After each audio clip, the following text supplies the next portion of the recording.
जय जिजाऊ, जय शिवराय, जय भीम। आजचा video doctor Babasaheb Ambedkar यांच्या महापरिनिर्वाण दिनानिमित्तचा आहे। सर्वप्रथम डॉक्टर बाबासाहेब आंबेडकरांच्या महापरिनिर्वाण दिनानिमित्त त्यांना मी विनम्र आदरांजली वाहतो, विनम्र अभिवादन करतो। सगळ्यात महत्त्वाचं काय तर आजचा व्हिडिओ अशा लोकांसाठी आहे ज्या लोकांना डॉक्टर बाबासाहेब आंबेडकरांची ॲलर्जी आहे, ज्या लोकांना डॉक्टर बाबासाहेब आंबेडकरांचं नाव घेतलं की तळपायाची मुंगी मस्तकात जाते आणि त्यांचा द्वेष उफाळून बाहेर येतो। सार्वजनिकरित्या तर ते बाबासाहेबांचं नाव जागोजागी घेतात, परंतु खाजगीमध्ये किंवा त्यांची एक अशी लॉबी, अशी एक संघटना आहे की जी वारंवार डॉक्टर बाबासाहेब आंबेडकरांच्या संविधानावर टीका करते, डॉक्टर बाबासाहेब आंबेडकरांच्या विचारावर टीका करते आणि या भारताच्या एकंदरीत परिस्थितीला जे काही वाईट घडतं त्याला ते संविधानाला जबाबदार धरतात। अशी एक विचारधारा म्हणजे मोकळेपणाने सांगतो ती RSS ची विचारधारा आहे। तुम्ही पाहिलं असेल सर्वोच्च न्यायालयातलं एक प्रकरण की जिथं सरन्यायाधीशावर चप्पल फेकून मारली, त्यानंतर काही वकील आले जे म्हणले मी स्वतः OBC आहे, तरी सुद्धा त्यांनी डॉक्टर बाबासाहेब आंबेडकरांविषयी अकलेचे तारे तोडले आणि त्यांनी आंबेडकरांविषयी असं सांगितलं की त्यांचं ज्ञान असं होतं तसं होतं, संविधान कोण लिहिलं काय लिहिलं।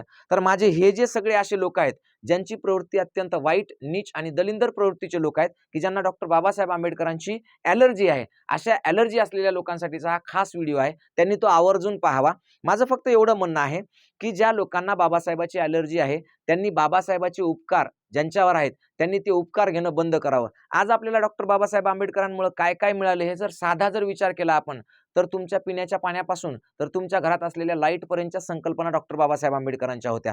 तुम्हाला सांगतो मी, बघा, महाराष्ट्रातले नाही तर या भारतातले सगळ्यात मोठे आणि सगळ्यात प्रमुख जलसिंचनाचे जे प्रकल्प आहेत, हिराकूड, भाकरा नांगल, हे कोणाच्या कल्पनेतून तयार झाले तर डॉक्टर बाबासाहेब आंबेडकरांच्या कल्पनेतून तयार झाले। त्याच्यामुळे हे जी लोक बोलतात की विकास झाला नाही किंवा संविधानामुळे भारताचं हे झालं किंवा ते झालं, असं जे काही बोलणारे, जे काही गरळ ओकणारे लोक आहेत, ज्यांचा मेंदू गुडघ्यामध्ये आहे किंवा ज्यांना अक्कल नाही की माणसाला माणूस म्हणून जगण्यासाठी ज्या डॉक्टर बाबासाहेब आंबेडकरांनी आयुष्याचं मातेरं करून घेतलं, अख्खं आयुष्य पणाला लावलं, स्वतःचं बलिदान दिलं, त्या डॉक्टर बाबासाहेब आंबेडकरांबद्दल जे बोलतात त्या लोकांना हे माहित नाही की तुमच्या घरामध्ये जी आज वीज आहे, जो लाईट आहे, जो लाईट येतो, जो प्रकाश पडतो, तो सुद्धा डॉक्टर बाबासाहेब आंबेडकरांच्या संकल्पनेतून आलेला आहे। कारण त्यांनी सुरुवातीला वीज पारेषण वितरण काय असते हे त्यांच्या संकल्पनेतून तयार झालं आणि त्यांच्यामुळे गोरगरिबांच्या घरामध्ये, तुमच्या माझ्या घरामध्ये आज ही वीज आलेली आहे।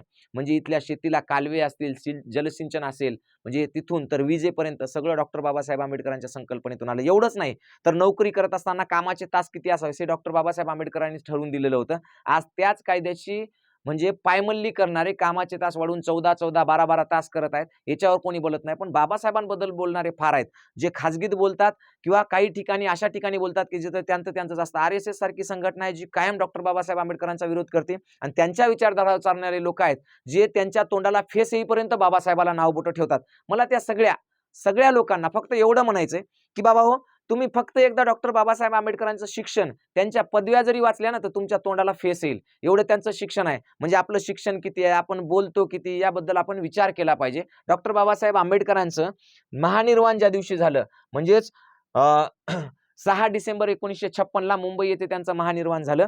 त्या महानिर्वाणानंतर डॉक्टर बाबासाहेब आंबेडकरांनी जे या महाराष्ट्राला, या भारताला नव्हे या जगाला जी माणुसकीची शिकवण दिली, जी माणुसकीची आणि मानवतेनं जगण्याची आणि वागण्याची शिकवण दिली, ती शिकवण अजूनही कायम आहे आणि जोपर्यंत सूर्य आणि चंद्र आहेत तोपर्यंत ही शिकवण कायम राहणार आहे। इथल्या संविधानाला कोणत्याही प्रकारचा कोणताही धोका कोणी निर्माण करू शकत नाही, कारण डॉक्टर बाबासाहेब आंबेडकरांनी सांगितलंय की अन्याय करणाऱ्यापेक्षा अन्याय सहन करणारा जास्त गुन्हेगार असतो। म्हणून आम्ही अन्याय सहन करणारी माणसं नाही आहोत, आम्ही छत्रपती शिवाजी महाराजांच्या विचारातून आणि डॉक्टर बाबासाहेब आंबेडकरांच्या संविधानाच्या विचारातून तयार झालेली माणसं आहोत।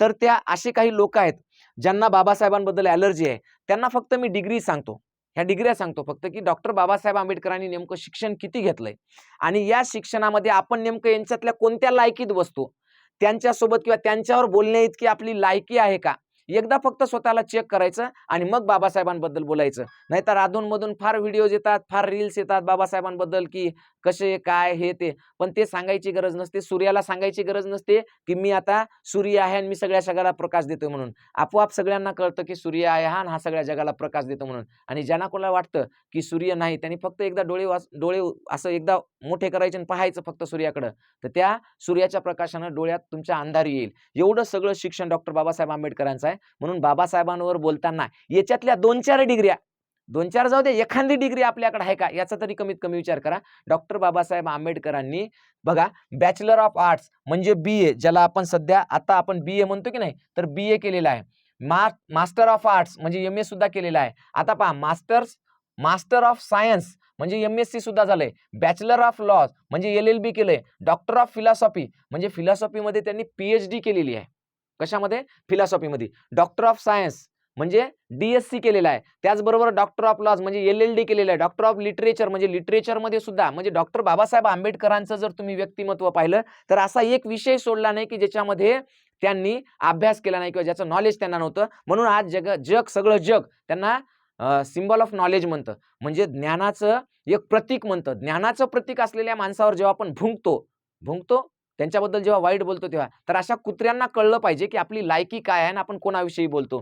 पहा, डॉक्टर ऑफ लिटरेचर, त्याच्यानंतर बॅरिस्टर ॲट लॉ, त्याच्यानंतर मास्टर ऑफ लॉ, त्याच्यानंतर MA in economics, MSc in economics. आता मला फक्त जे डॉक्टर बाबासाहेब आंबेडकरांबद्दल चुकीचं बोलतात त्या दलिंदराने फक्त या दोन मधला फरक सांगावं. MA इन इकॉनॉमिक्स मध्ये आणि MSc इन इकॉनॉमिक्स मध्ये काय फरक आहे. म्हणजे MA मध्ये म्हणजे MA म्हणलं तर ते म्हणतात मास्टर ऑफ आर्ट्स, मग मास्टर ऑफ आर्ट्स मध्ये इकॉनॉमिक्स कसं, आणि MSc म्हणलं तर मास्टर ऑफ सायन्स, मग मास्टर ऑफ सायन्स मध्ये इकॉनॉमिक्स कसं. याच्यातला फरक जरी सांगता आला ना भाऊ, तरी बी तुझ्या आयुष्याचं भलं झालं एवढं तुला सांगतो मी. त्याच्यानंतर काही दलिंदर असे आहेत की जे काय करतात, बाबासाहेबांविषयी वारंवार फेसबुकवरून फेक आयडिया तयार करून किंवा कुठून तरी काही ना काही बोंबलतात. त्यांना फक्त एवढं वाचा किंवा यांच्या डिग्रींची स्पेलिंग्स पाठ करून दाखवा, बस. बाकी दुसरं काहीच करू नका तुम्ही. ज्यांना ज्यांना बाबासाहेबांची ॲलर्जी आहे, ज्यांना ज्यांना बाबासाहेबांच्या मनात म्हणजे बाबासाहेबांबद्दल मनात द्वेष आहे, त्या दलिंदरांना माझं फक्त एवढंच म्हणणं आहे की जेवढं डॉक्टर बाबासाहेब आंबेडकर शिकले तेवढ्या डिग्रीच्या फक्त स्पेलिंग न पाहता लिहून दाखवा तुम्ही, तरी बी तुमचं आयुष्य धन्य झालं म्हणतो आम्ही. पहा, MA in sociology, MSc in sociology आलं की नाही, गेलं की नाही पुन्हा कोमात. MA पुन्हा सोशॉलॉजीमध्ये, MSc पुन्हा सोशॉलॉजीमध्ये. कसं काय असेल रे बापू. पुन्हा म्हणतात नाही हो, काही लिहितात लोक त्याच्या डिग्र्याच खोट्या आहेत. इतक्या खोट्या डिग्र्या घेऊ शकते का माणूस. दलिंदरा, तुला 10वी पास करायला सुद्धा 15-15 जण कॉफ्या द्यायला होते. तुला काय कळणार आहे शिक्षणातलं ढेकळं, आहे की नाही. 50 जणांनी कॉफ्या दिल्या तरी तू इंग्लिशमध्ये नापास झाला. तुला केव्हा इंग्लिश मधलं यायचं. बरं, MA in history, MA in philosophy, MA in politics म्हणजे आज जे म्हणतात ना राजकारणाचं वाटोळ झालं संविधानामुळे ते चलत नाही, त्याचं MA इन पॉलिटिक्स. पॉलिटिक्समध्ये काय केलं, MA केलंय. म्हणजे तेव्हा त्या काळामध्ये. आता तर तुम्ही मुक्त विद्यापीठातून धडाधड पेपर पुस्तकातून पाहून लिहायले तरी सुद्धा त्याच्यात नापास व्हायले. तरी दलिंदर आहे हो तुम्ही त्या विषयावर बोलता. तुम्ही बोलायला नाही पाहिजे. MA in anthropology. आता हे तर कोणाला माहीतच नाही. अँथ्रोपॉलॉजी म्हणजे काय असेल, काय आहे की बा ते माहित नाही आम्हाला. बाबासाहेब शिकले म्हणते. अरे शिकले तर ते माहीत असलं पाहिजे अँथ्रोपॉलॉजी म्हणजे काय. त्याला म्हणतात मानववंशशास्त्र. म्हणजे इथले जे माणसं आहेत त्याच्यातले मूळ भारतीय माणसं कोणते आहेत, त्यांचा DNA काय होता, बाहेरून आलेले कोणते, ते दलिंदर आपल्यावर राज्य कसे करायलेत काय नाही, ते सगळं या विषयामध्ये सांगितलेलं आहे. म्हणून तर ती जी एक धारा आहे RSSची विचारधारा, ती कायम बाबासाहेबांचा विरोध करते. कारण त्यांनी सांगितलंय की इथली मूळची माणसं कोणती, त्यांचा DNA काय होता, इथं बाहेरून आलेली कोण आहेत, त्यांनी आपल्यावर कसं राज्य केलं, हे सगळं त्यांनी सांगितलंय. म्हणून हे दलिंदर प्रवृत्तीचे लोक त्यांचा विरोध करतात. तर हे आपण समजून घेतलं पाहिजे की हे काय आहे. डॉक्टर बाबासाहेब आंबेडकरांचं शिक्षण काय आहे, त्यांनी कोणकोणत्या विषयात किती शिकलंय, म्हणजे ते किती बहुआयामी आणि किती अष्टपैलू व्यक्तिमत्व असलेलं व्यक्तिमत्व होतं, हे आपल्याला कळालं पाहिजे. आणि ते कळल्यानंतर तुम्ही त्याच्यावर बोललं पाहिजे. शेंबडं लेकरू उठायले, इथं टीका लावायले आणि म्हणायले बाबासाहेबांनं वाटोळं केलं. अरे दलिंदरा, तुला तुझ्या स्वतःच्या मायला तांब्यावर पाणी देता येणं झालंय, तुझ्या बापाला शेतामध्ये भाकर नेऊन देणं होईना झालं, तुझ्या हातातून मोबाईल सुटणं झाला, तू 24 घंटे नुसतं बोंबलायला रात्रंदिवस डोळे फोडून घ्यायला ऑनलाईन मध्ये काय काय पाहून, आणि ते बोलायले बाबासाहेबावर, आहे की नाही. लाज वाटली पाहिजे आपल्याला. तर पहा, MA इन फिजिओलॉजी, त्याच्यानंतर MA इन इंग्लिश लिटरेचर, त्याच्यानंतर MA इन जर्मन. आता जर्मन म्हणल्यावर याला भारतातली इंग्रजी, भारतामध्ये राहून भारतातली मराठी येईन धड, त्याला हिंदी येईन धड, आणि त्याला पुन्हा इंग्रजी त्याचा पत्ताच नाही. त्याला जर्मन कवा कळा. त्याला एकच माहिती आहे, आपल्या घरात जर्मलचं एक ताट आहे, त्याच्यात आपण वरण भात खातो, त्याला तितक्यापुरतच फक्त जर्मन माहित आहे. त्याला जर्मन माहितच नाही, जर्मल माहित आहे. जर्मन कवा माहित होईल ते, हो आहे की नाही. तर पहा, MA इन पब्लिक ऍडमिनिस्ट्रेशन. आता हे काय बोंब असते म्हणा, ऍडमिनिस्ट्रेशन, आहे की नाही. तर ऍडमिनिस्ट्रेशन म्हणजे काय असते ते बी त्यानं शिकून घ्या. त्याच्यानंतर MA इन मॅथमॅटिक्स.